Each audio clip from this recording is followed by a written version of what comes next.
in the our like very close to universities as RPI, and I would like to visit sometime when the pandemic is over.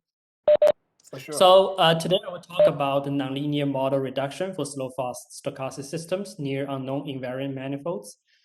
This is work like collaborated with my so our PhD student Sichen Yang and my postdoc mentor Mauro Maggiorani. So we have an archive link here. You can refer to this paper here. Oh. Okay, so the thing is that we want to like really model is, I mean, for like dynamical systems. So for example, the financial market, atmosphere science, brain dynamics, and molecular dynamics. So they have all the common features is all about the high dimensional data evolve over the time.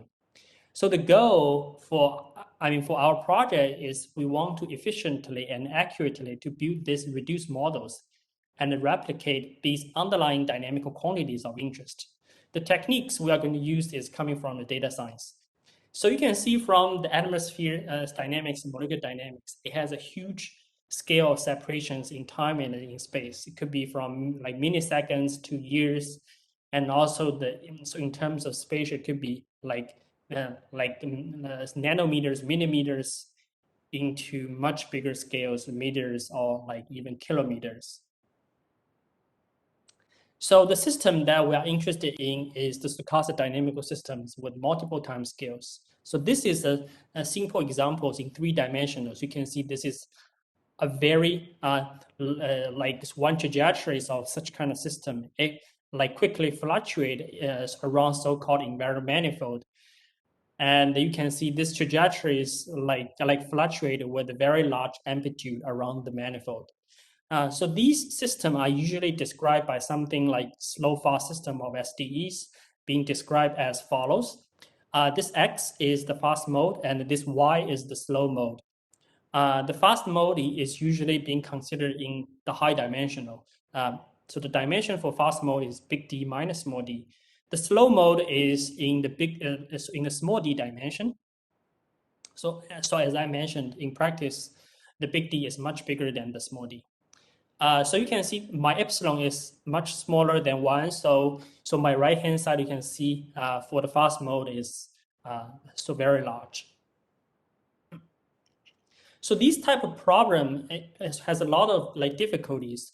One of the difficulty is the system is very stiff. So your right-hand side is very large. So you has a very tiny delta t to resolve your right-hand side.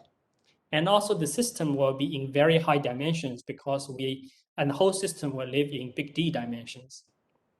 So the quantities of interest will be invariant distributions, statistics of the first like passenger times, and like transition rate between different metastable states.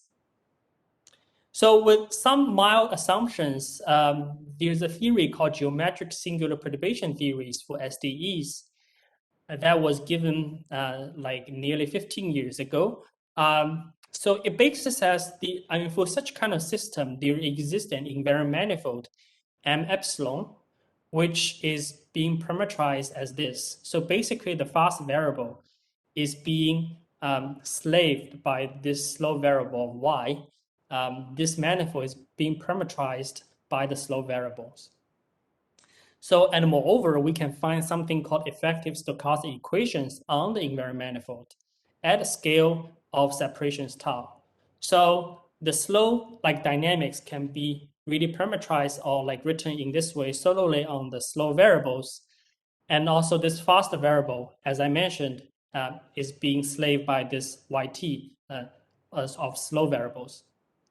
So from this, you can see we have a 2 gradient. One is dynamics, which corresponding to this effective stochastic equations. Another is the geometry, which is our invariant manifold. So our techniques or our method really want to study both of that accurately, simultaneously. By the way, if you have any questions, just like stop me and I will be very happy to give more explanations for each of the part. So there are several more approaches, like a lot of approaches for the machine learning techniques on the dynamical systems. I'm just naming two of that. The first one is focusing on the data-driven operator approximation. So this is a like nice review papers on the Journal of Nonlinear Science. It basically talk about two methods. One is called dynamical mode decompositions.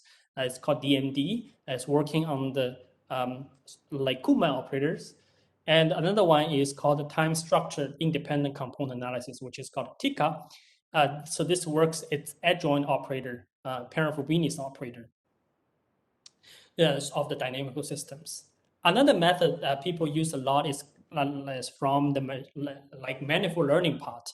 So there are like multiple different methods. For example, the diffusion maps, multi-scale SVDs, and also nowadays a very popular method, autoencoders, and you can like reduce the dimensions very well. Okay, so let's really set up the problem. So I'm going to tune this problem a little bit. So basically, you are not allowed to see this, slow fast system like directly. You are not allowed to see this x and y's. And moreover, I'm going to take a nonlinear transform and to tune this x and y's into the z's. So basically, you are not allowed to see anything inside of this black box.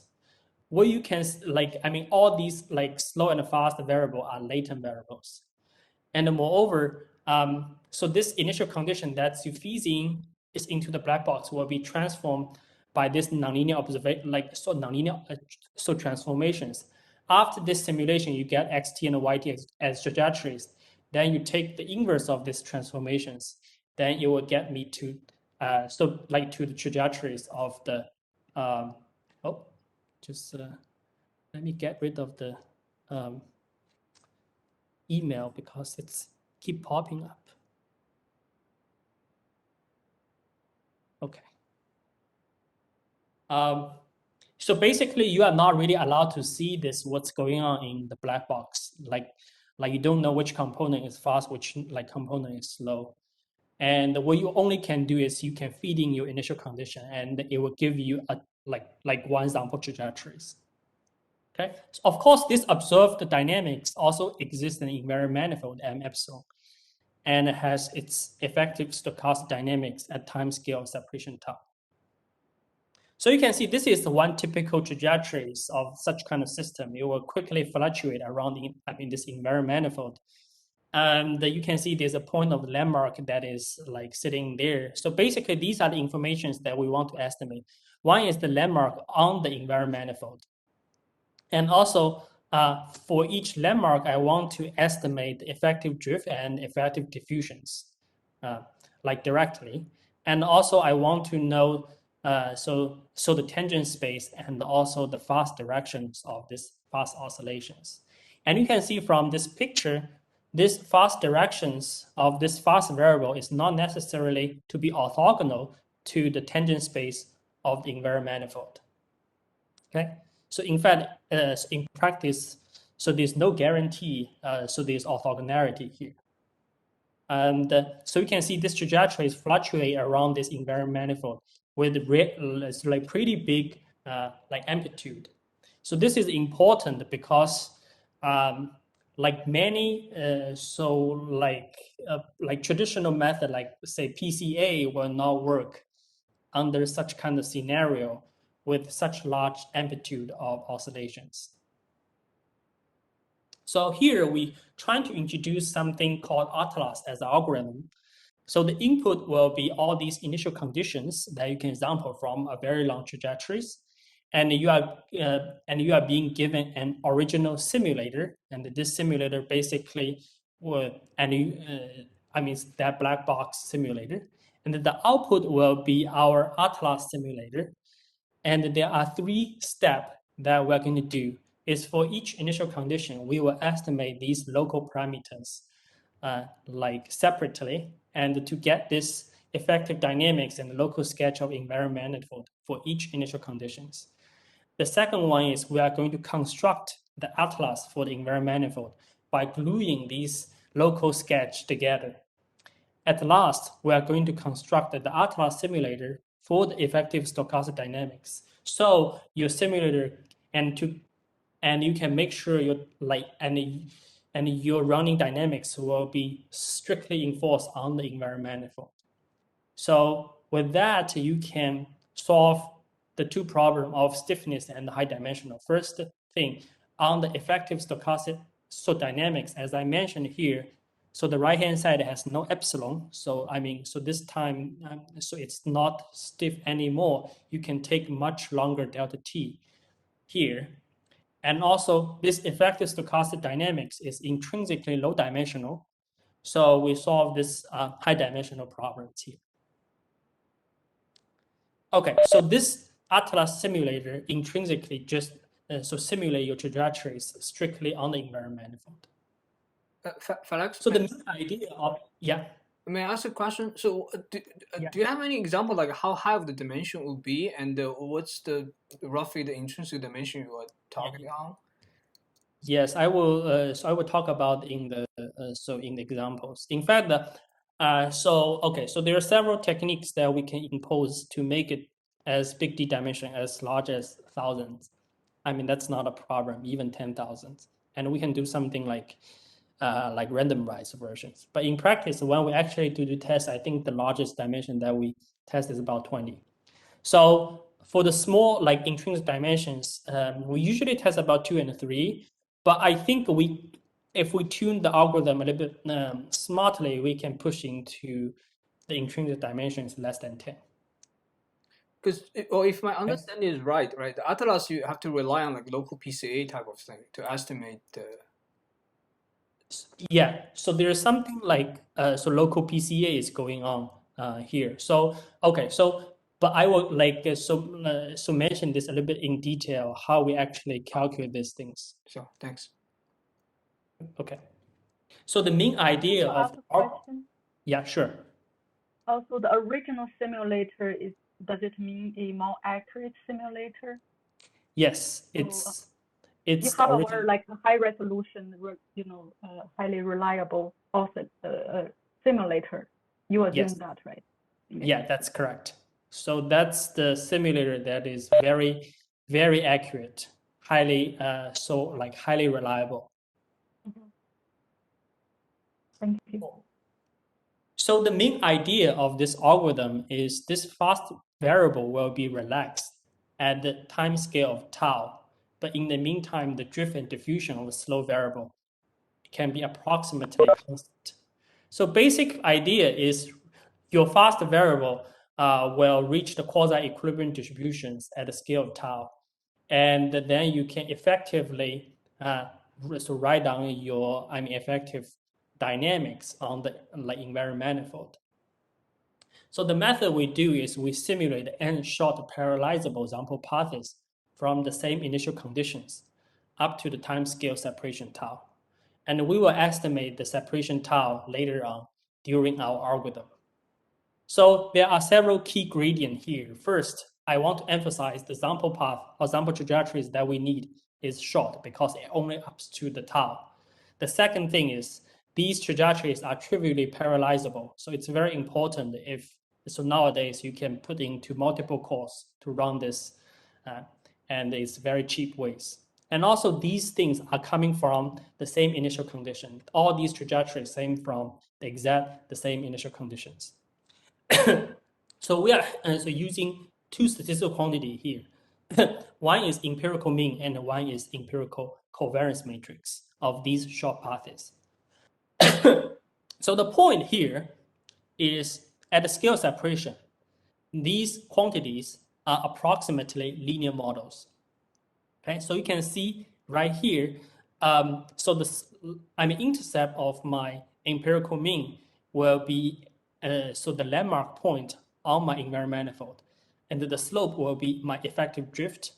My intercept of the covariance matrix, like linear model, will be the covariance matrix for the for the fast variables, and its slope corresponding to the diffusivity matrix to the slow dynamics. And if we take the square root of the diffusivity matrix, becomes the diffusion coefficients that we want to get. So all these methods, turns out you can solve that very easily by doing, so linear regressions. And these are these informations that we can actually solve. The first thing on the geometry side, we have a landmark, we have a tangent space. And also I want to emphasize there's something called applicable projections, and we want to estimate. If you remember our so I mentioned the faster variable and this like tangent plane are not necessary to be orthogonal to each other. So if a point that is like away from invariant manifold, I want to project back down onto the invariant manifold, it has to project in the fast variable directions. It cannot project on orthogonal projections. So it is very important to calculate these oblique projections here. And also we want to estimate this time scales, drift term, diffusivity, and the covariance accordingly. And you can see this is the picture that we generate from this n-short n-short paths. And these are the endpoints here at a different time snapshot. And you can see on the radius directions, they will start to grow. That's radial direction will be my fast direction. And you can see, so my trajectories, it was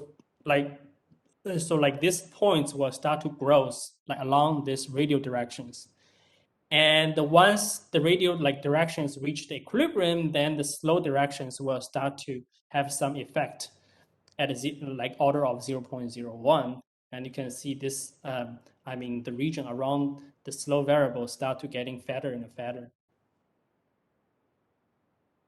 And there are several key, observation here is the rank of this diffusivity matrix will be small d, and the rank of the covariance matrix gamma will be big D minus small d. So all these quantity of interest will be calculated by linear regressions plus truncated SVDs to the corresponding rank. And also I want to emphasize for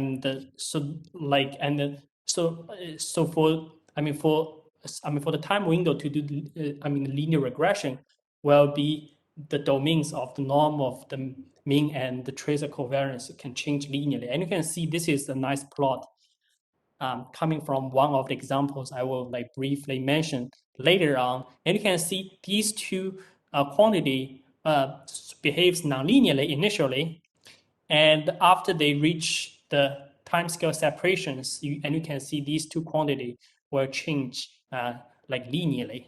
And that's a good way or method. So actually can help us to identify the scale separations, just trying to plot these two functions, and you can identify the scale separations through this plot. Okay. Of course, we can find out all these dynamical quantities by doing the regressions. So for the geometry side, as I mentioned, we need to find out these oblique projections. So basically, this gamma encoded the directions of the fast variables. This lambda encode the tangent space of the invariant manifold, which corresponding to the slow dimensions, slow variable directions. And you can using these directions to build the inner product space, and such that to make your point project back along the faster variables. So that's how you can construct the oblique local projections. And also, so very important part is we need to define the local Malahonobis distance similarities to make sure, and you can quantify the code by code distance between 2 points on the manifold. So this is so basically a diffusion distance by putting this lambda in this quadratic form. However, this is not really exact distance because it doesn't fulfill the the symmetry properties. In the meantime, I don't have the properties for the triangular inequalities, but it can locally give you some idea how far away from 2 points on the invariant manifold. Sorry, if I could just ask on that formula. So I'm trying to interpret, so P of Z is a tangent plane, and then you're adding to it a point in the ambient space, and then I'm taking, so that... Yes, P of Z Oh, will projection. Okay, got it, yeah. Yeah, so basically this is so like P of Z is the projection onto the like tangent plane, and the Z head will be also on the like tangent plane. So basically, if a point that is away from tangent plane, you first need to project on the like so manifold, then you can like compare the distance. If some point that is not on the manifold, I can't even define that. Yep, got it. Thanks. Okay. So next, we are going to glue these things together by constructing the atlas for the invariant manifold. So first, we need to define this tiling unit, which I call the square root like neighborhood of the landmark. So that's basic says so this similarity or quote by quote distance is less than square root of tau, and this will be my tiling I would say tiling building block to really tile this invariant manifold. So these are the block I'm going to tile as one by one and to cover the invariant manifold. Of course, we need to do something like, for example, if some landmark are too close to each other, I need to remove one landmark if they are too close. Like this is the condition that we have. But more importantly, it's not necessarily true because the cover of these building block may not cover the invariant manifold wholly. So that's why we want to introduce something called exploration mode. Okay, so I will mention this a little bit later here.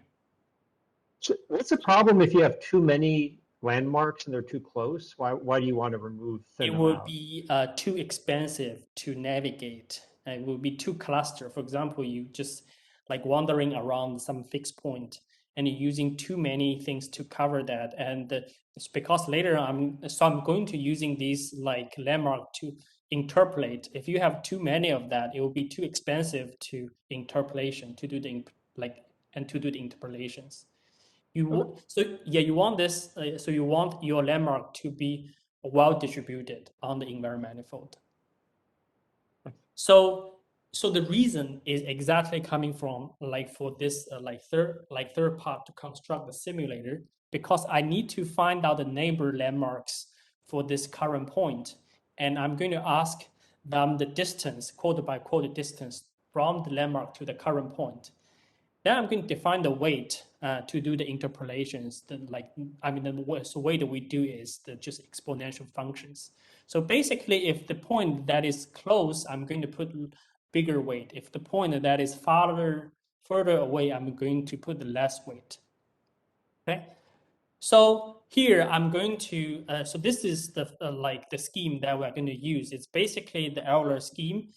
Since we have effective drift and effective so diffusions interpreted for each point on the invariant manifold. Then we can run this Euler method. However, at each step, we need to project the point back onto the invariant manifold to make sure you stay on the invariant manifold. And you can see this scheme, you can see from this scheme, it's no longer stiff, there's no epsilon terms. And this is intrinsically low dimension because this H is big D times small d. And the noise that you need to generate is only in the small d dimensions. Okay, so here up to now we have finished the construction of my Atlas simulator. But we can use this simulator to do this exploration mode. For example, you can start with the point that it's in it's in the manifold, and you can run this Atlas simulator as I just mentioned, and I will stop once my current point get out of my current scope of my Atlas or current scope of the cover of my Atlas algorithm. For example, right here, if I start with a green dot and I can run trajectories by using the simulator, and I stop at the red point, and this red point turns out it's not in any cover of my Atlas. So I will set this red point as my new initial condition to learn my local landmark. So this is an innovative way, in fact, to sample those initial conditions by just gradually growing your covers as it is. And you can see why this is better is because you can see my time step is much bigger compared to if you like remember the very large oscillation that we have, and like it could be like tens of thousands faster than the original simulator. So that's why so if you only limit the number of time step with our Atlas simulator, it will explore the invariant manifold much more than the original simulator. So it's more likely to get out the current cover of the invariant manifold. So this is a I would say grand summary of my algorithm. For example, you start with some initial condition that's sampled from this highly oscillated so original simulator. So I got a bunch of, but you can see these initial conditions are not well distributed, and also they might not on the invariant manifold. They might be away from invariant manifold. What you should do is you should simulate these short bursts of trajectories with different time scales, and you can see at the time scales of like 100 delta t and 50 delta t. So in the directions of the radial directions, they start to like reach the quasi equilibrium, and you can using these like short bursts to actually estimate these local geometry and the local dynamics. Okay, so you can estimate effective drift and effective diffusions, and also you're using these informations to glue them together, and this becomes a partially covered of my Atlas simulator. Once you have this partially covered Atlas simulator, you can actually run this exploration mode. And in the exploration mode, you can like quickly explore this manifold. And once it get out and just stop, and this will be your new initial condition, you come back to this second step. So basically you have a 2, 3, 4, then back to 2, again, until you exhaust all your resources or you already cover the manifold fully. So this is much more efficient than you're trying to do that, trying to sample as many initial conditions that you have. Okay, so this is the examples that we really did here. So this is a three-dimensional fast slow system. So in the radius direction, it's a fast direction because it has a 1 over epsilon terms here. And in the theta and the like phi directions, that's actually the slow directions. And the invariant manifold here is defined as this. So it looks like a pinched sphere on the top and bottom because like sine theta will be 0 here at theta equal to 0 and pi. So basically on the north pole and the south pole of this sphere will be forbidden to visit because it has a huge potential at a singularity at theta equal to 0 and theta equal to pi. So basically, this dynamics is where we're wandering around in the middle, and you can see here I have a cosine 3 theta here. So this intrinsically double well problem. I have a one well that's on the top, and I have another well that's on the bottom. But there's a like vast majority land that will need to be discovered and covered here. So here is what we got from our Atlas algorithm. So you can see these like blue dots are actually my landmarks, and they are like connected by its neighbors. And so the color here will be our effective drift of our dynamics. You can see this blue region here and this blue region here are the regions actually the effective drift is the minimum, which corresponding to 2 well that we are really have. So in the middle here, that's the region of the valley, which is really the valley you need to like crossing to get one well to another well. Okay, so but what you really observe here is not in the like r theta phi like coordinate. What you really observe is x1, x2, x3 in the Cartesian coordinate. So that's why it makes things so difficult to handle with. And this is the picture you have seen before. So I'm using this picture to actually to determine my like scale separation, which is 0.1. On the second here, if I using PCA directly, So this is, as just mentioned before, in fact, you will get the wrong result. Because if you using PCA for the covariance, you will find out that the dominant dimension is just simply 1, which is only corresponding to this fast variable, because we have a fast fluctuation around the invariant manifold. And also the other 2 dimension will, so the other 2 direction will be orthogonal to the dominant directions, which is not slow direction at all, because we know for these systems, almost everywhere, the fast and slow will not be orthogonal to each other. So basically, if you're using PCA, you will get garbage. However, if we're using our algorithm, we can actually find for lambda, which is corresponding to our diffusivity matrix. So it tells me, so my dominant singular values is are 2. So that means I have a 2-dimensional slow variables. For the gamma, which is the covariance matrix of my fast variables, the dominant singular value is 1. So just basic tells me my fast variable, it has dimension of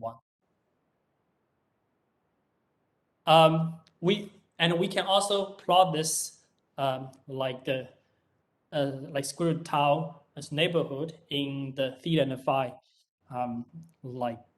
projections. You can see this does cover the whole space very well. And remember, this parameterization is not really given, used, or known to Atlas at any point. This is just for the representation purposes. So these 2 are the first 2 eigenfunctions of my system. So in the theta and the r, in the theta and the r, in the theta and the phi, as a coordinate system, you can see I have a 2, so 1 peak here, 1 peak here, and there is a vast majority of the spaces need to be explored to navigate from one well to another well. And this second, this second one, as eigenfunctions, really separate this whole space into the top one and bottom one. So I can using this to define my metastable state. One is top one, one is bottom one. So I can using this to actually estimate the first exit time from my metastable state. So basically, this is my estimation here. Say I start with all the point of the minus 0, 0, minus 0, 0, 2. So level curve, I want to ask what is my exit time to exit the 0 lines here. So if I'm using original simulator, you can see this is about 905 and this 1000. But on comparison, if I'm using Atlas, this is extraordinarily good compared to the original simulator. This is only 1% of error here on average. However, my time only takes about, it's 1/7 and 1/8 of the original simulator. But I want to emphasize this, we need to using the right projection. We need to using this oblique projections instead of this orthogonal projections. Because in the orthogonal projection, we will get something about 20% error. It's just because if you keep using orthogonal projections, your error will start to accumulate when the trajectory is sufficient long. So it will make your statistics of first exit will be completely wrong if the trajectory is longer enough. Of course, if you're only interested in the first exit time from the 0.02 level curve, and the difference is pretty tiny. Almost there is no differences here. It's just because the trajectory is not longer enough. But you can see this is also doing very good job. For my Atlas, it's only about 1/20 of my original simulator running time. But of course, the price you pay is the training time. You need to train for 21 hours to actually get my Atlas simulated. Sorry. So we also have some, go ahead. Maybe before we go to theory, can I clarify something? It's a very naive question. In your step 2, right? You say you locally do you need to locally sort of learn the coefficient drift term, or you don't need that at all? Just to do some local. I need this. Your manifold. Yeah. Yeah, I need this. Okay, so drift and drift term is not relevant to the invariant manifold because you can see the drift term here is because of the Ito term, it's not really lying on the invariant manifold. Sure. So it will be outside of the invariant manifold. But So so you need to get this local drift and the local diffusions for each landmark to actually to do the interpolations. But locally, you have some training data to learn the equations you're interested in, or you just say I learned the manifold structure, I just go on the manifold. So I'm doing this at the same time. So I'm learning the dynamics in the same time. I'm also learning the geometry. So basically, I'm gluing all these pieces together. In the meantime, I'm also interpolating these drift and diffusions at the same time. But just locally, then you glue them together. Yes, let's glue them together by doing interpolations. Sure, but then like your training data is like you want to have some sort of equally distributed points on your invariant manifold. Is that? So I don't need that because I can start with a small portion of the invariant manifold. Then I can do this like exploration mode and gradually to expand my initial conditions. Okay.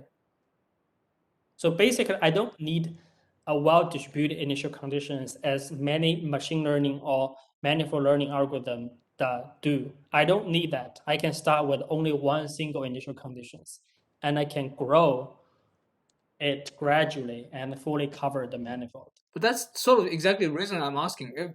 If you don't have too much sort of coverage on your data manifold, at the same time you want to learn the dynamics. Which mechanism can naturally do that? Yes, locally, you only need to know these short bursts to actually get the like drift and diffusions. So local effective drift and local effective diffusions is only local behavior. Sure. So it has That one nothing to do you with have simulators, or you can create. Is that what you? Yeah. I see. You are Yeah, now so because like for example, if everything that is covered with this neighborhood, and I can do the interpolation. And I mean it's very accurate. Everything outside, I can't do anything. Basically, I mean it's not covered. I don't have any information to that.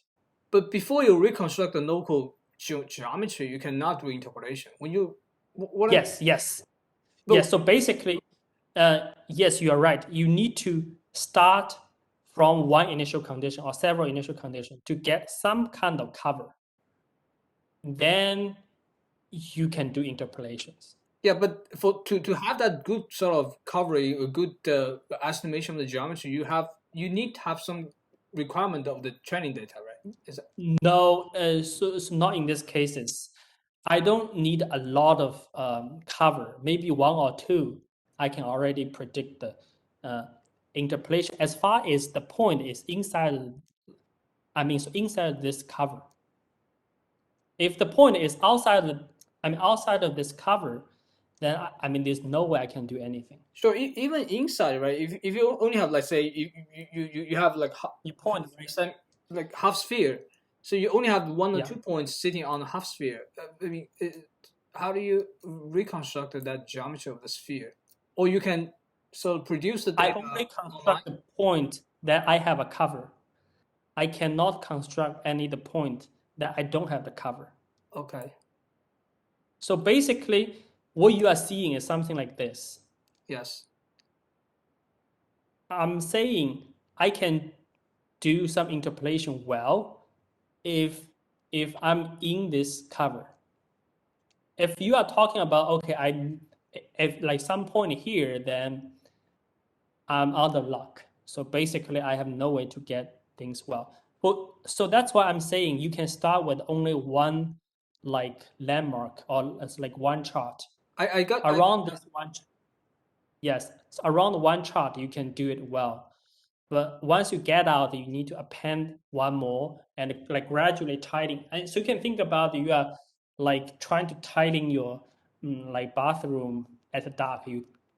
And you can't see it. You're trying to like using your fingers to touch it, like gradually to expand. I got that yeah, part. the Actually, tiny my question is locally. I mean, locally to reconstruct Yeah. even one chart geometry, you need some training data, right?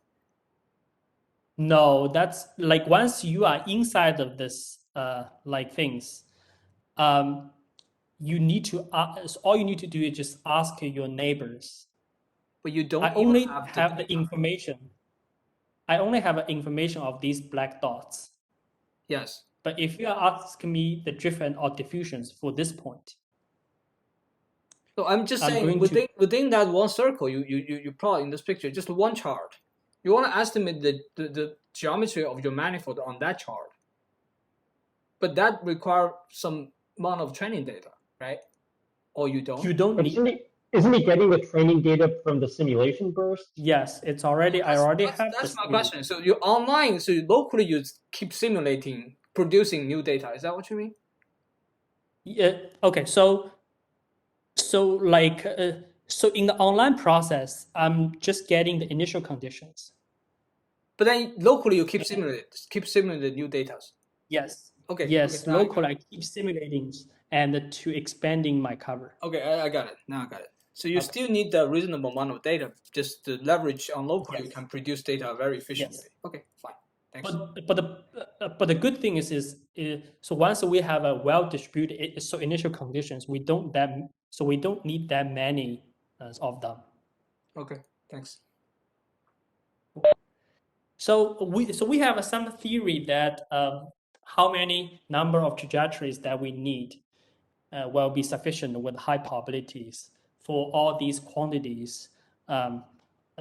So has like so less than certain of relative accuracies. So basically, it's order of d times d plus df as divided by eta squared. So df is the dimension with a large amplitude. So for example, you have a 4 big D dimensions. However, maybe 10 dimensions. So your trajectories will have the large fluctuations. These are the dimensions really contributing to the situation. So for those dimensions with small fluctuation will not contribute at all. But it will contribute with like for the fast directions like estimations, you have a scale of log d, but like log d is pretty mild here. So there are some Felix, just on that, I mean, don't you have to do some kind of an SVD or something to pull out which directions are fast? And so doesn't that depend on capital D in some way? Yeah, so that's really happened in the fast directions. But for the fast directions, you can do something like a randomized SVD to make it like the algorithm to be like a round of log of D. Oh, okay, that's where that comes from then. Is a Yes. fast randomized. Okay. Yeah. So I will talk about the future work a little bit. Then I have 5 minutes to talk about a more realistic problems. So we want to test some bigger molecules, some bigger like dimensions later on. So I also want to learn the topology of the manifold. I want to learn whether it's a donut or sphere. So when I define the Malahonobis distance, I get rid of the drift because so the drift will destroy some of symmetry here. So it's basically that I assume as we have a diffusion dominant cases. I want to relax the diffusion dominant cases to cooperate something like relaxation oscillation problem. And here we are using piecewise linear constant to tighten the manifold. I want to do something like quadratic approximation to actually to tile them with the curved surface here. That's later on. So also I want to mention one more example since I think I have 3-4 minutes. So this is a slightly more realistic problem. It's a Butane problem. So it has 3 different potential energy. So in fact, Butane has 4 carbons here, and each carbon living in 3 dimensions. The total will be 12 dimensions. So the potential energy I'm giving is coming from 3. One is bond-to-bond interaction. Another one is angle interactions. For example, 1, 2, 3 form an angles. So like this angle will fluctuate. So the last one is the torsion angle, which is 1, 2, 3 form a plane, 2, 3, 4 form another plane. So like that's like two planes will like fluctuate. That's the torsion angles. I'm going to using this overdamped Langevins on these things. But if we like remove some symmetry here, and we can reduce this 12 dimension into 6 dimensions. So we like use the same thing to actually first find out the relaxation time scales is about 10 to the minus 5. As you can see here, that's the region that they start to like behave linearly.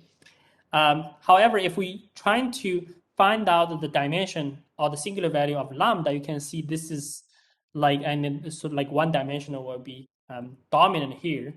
And also, if we're using the singular value to find out the gamma, which is covariance matrix of the fast variable, and we can see this is 5 of this.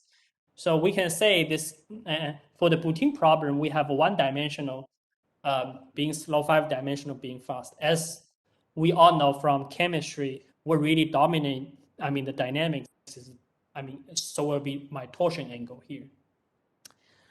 So this is actually, you can project this onto the plane to see there will be 3 cluster data here. So in fact, this is your, landmark on this, plane, and this being categorized into 3 cluster, one cis, 2 trans, two cis, one is top cis, one is bottom cis, and one trans here. So basically, it can boil down to this 3 by 3 Markov states if we further reduce our dynamics. In fact, our atlas can do a very good job in terms of trying to calculate the mean first passing time.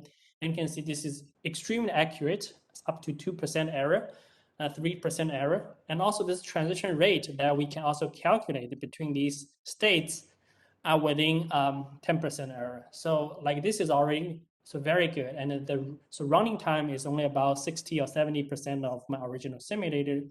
Of course, the price we need to do is we need to train for 20 hours to get a good amount of my dynamics for my Butanes. Okay, so that is my example. And any questions? I think I have 10 more minutes. Thank you.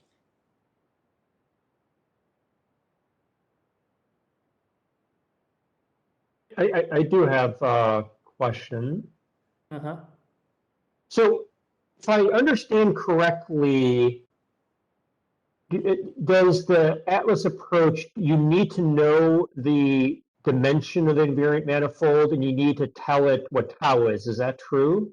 Not really, because you can using one point to actually to measure the dimension here. For example, in the pinched sphere as examples, you can using this, you can start just with one point Right. to actually to tell this dimension is 2 for the slow variable, and the fast dimension is actually 1. So of course, we need to assume this is a manifold. That means at each point, it has a so they have the same slow variable dimensions and a fast variable dimensions. If some region has different fast slow dimensions, we might need to do something differently. But I guess, yeah. I mean, of course, you can make things arbitrarily tricky with this. And I guess what I'm also wondering is just once you set up your algorithm with some assumption about the dimension of the manifold and maybe the timescale of separation, where you're looking for these linear regions, when you're doing these estimations for local properties, do you do some kind of a sanity check, are my assumptions, could you detect if things didn't look linear enough, or if the number of important directions was different than what you were expecting? Yes, so this is possible. In fact, that's what we checked for each time, because you need to set some some threshold here, because I said it's dominant here. So using my word to actually say it, but you need to check at each time to see actually for example, the singular value of the lambda actually has the separations between the second and third. That you can check. So each time for each landmark. And also you can check whether things are being behave linearly for these like quantities for like, I mean, crossing all the landmarks.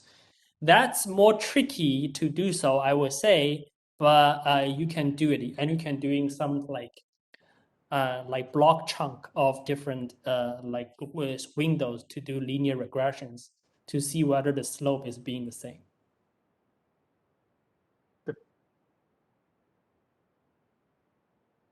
But like for all examples, we assume the scale separation is being the same across the entire manifold. We also assume the dimension will be the same. Of course, dimension has to be the same to define the manifold.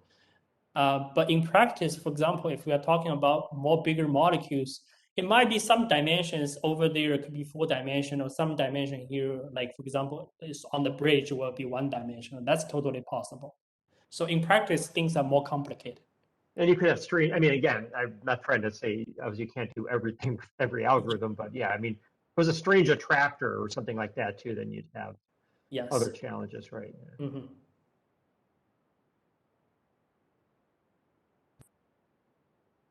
Felix, I had a quick question. So I came late, so I'm sorry. Probably this is a naive question.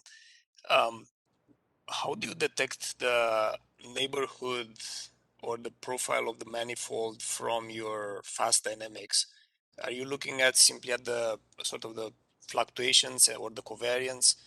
Yes, the covariance, because the main idea here is basically the fast variable will reach the quasi-equilibrium at the time scale of separations. Right. So basically, if you look this covariance matrix, it will behave linearly at the scale separations. If you do the linear regression, actually find out this, find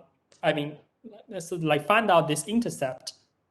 The intercept of this linear model will be actually the covariance matrix of the fast variable. Yeah, I've got it. Is the answer dependent to some extent on the statistical properties of the noise, or yeah?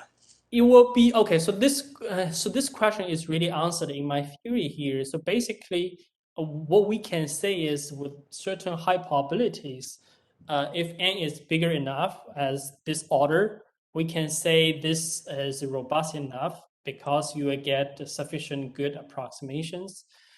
If n is such large and your gamma and lambda that you get will be sufficiently stable.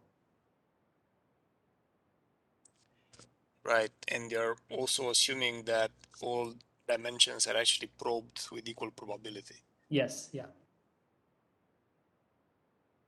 Okay, thank you.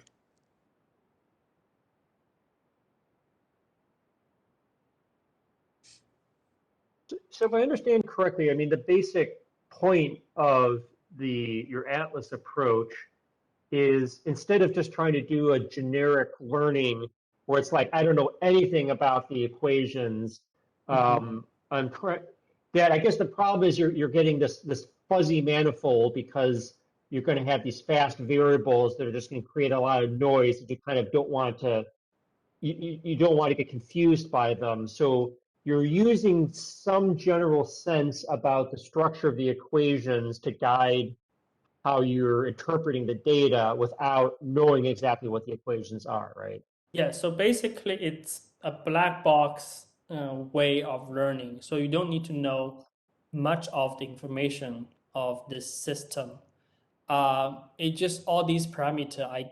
There's a various way that we can interpret and learn it. So that's difficult because, and also like has a huge benefit in practice, since many practical situations you don't really know where, like what is your slow variable and what is like Right. even the dimension of the slow variables. So that's why it makes a huge valuable cases in the practice. And also, I want to emphasize many manifold learning or techniques or current techniques, they're trying to find the global coordinate of the manifold, which I will argue sometimes you will get some like problem because even with the circle, for example, a sphere, you cannot parameterize with a single chart or like single like chart to do that. I mean, that's not possible unless you do some like sine cosine trick to like I'm to glue 0 and 2 pi, something like this. But if you enforcing one global coordinate system, that's not possible unless you like either like glue them together or introduce some singularities. So it's all necessary. So that's why it's very necessary to introduce things non-parametrically to glue these things together for the manifold. You don't have the whole picture of the manifold, but you are really so by gluing, you are like trying to explore things like more and more. So this is, as I would say, a very good way of thinking about manifold learning. Just wondering, how does this compare with Kevrikides equation-free method? Yeah, I think so Yannis so Yannis' work is really is mainly focused on trying to find the global like coordinate. So basically, for example, like for this type of problem, they're trying to find the global like coordinate, which is my r theta phi. But I want to argue many cases or many interesting cases, you cannot do that unless you have very good insight that you should look into r theta phi's. So like for example, if you so your dynamics in double donut, there's no way that you can really express these things. I mean, with the global coordinate so explicitly. So this is, I mean, I would say very different. Also, they handle the fast fluctuation in a very different ways, and so their papers really, in order to handle the like large fluctuations, they need to really resolve the fast variables, which is very expensive in these cases. All right, thanks.